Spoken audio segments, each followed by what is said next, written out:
Bonjour à tous et bienvenue dans cette nouvelle capsule vidéo. Dans cette capsule, tu verras comment calculer la vitesse avec la méthode apprise en 6e. Tout d'abord, revoyons ensemble quelques définitions et quelques notations mathématiques. Nous avons tout d'abord parlé de la distance. La distance est notée D. Elle est mesurée en mètres ou en kilomètres. On dit que l'unité est le mètre ou le kilomètre. Ensuite, nous avons parlé du temps. Le temps se note T. On le mesure soit en secondes, soit en heures, la plupart du temps. Et enfin, nous avons parlé de vitesse. La vitesse est notée V, et elle se mesure, elle, en mètres par seconde ou en kilomètres par heure. La vitesse est la distance parcourue pendant un temps donné. Pour la calculer, il faut donc connaître la distance et le temps. Tu viens donc de voir trois grandeurs physiques, la distance, le temps et la vitesse.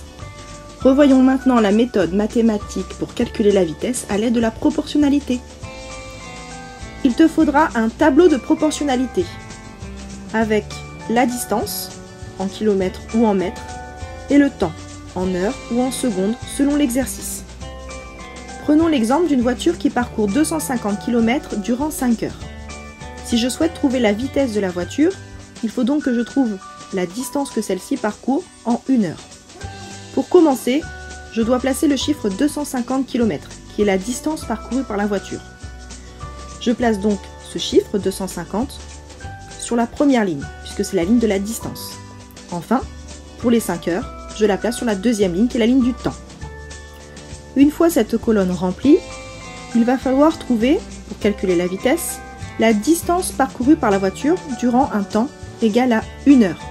Je place donc le chiffre 1 dans la deuxième ligne.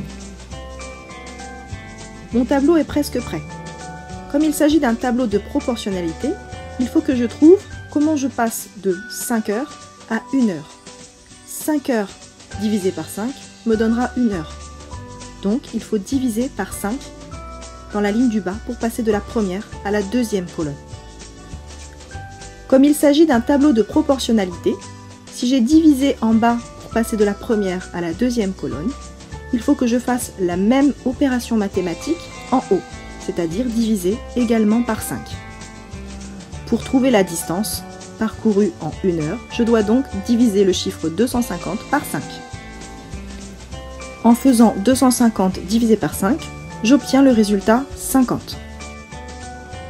Cela veut donc dire que ma voiture parcourt 50 km en 1 heure. Et vu que la vitesse est la distance parcourue durant un temps donné, ici j'ai parcouru une distance de 50 km durant un temps de 1 heure. Ma vitesse est donc de 50 km par heure. Pour calculer la vitesse, on peut aussi utiliser une formule. Mais ça, tu le verras dans une autre capsule vidéo. Voilà, j'espère que tout est clair pour toi et je te dis à la prochaine.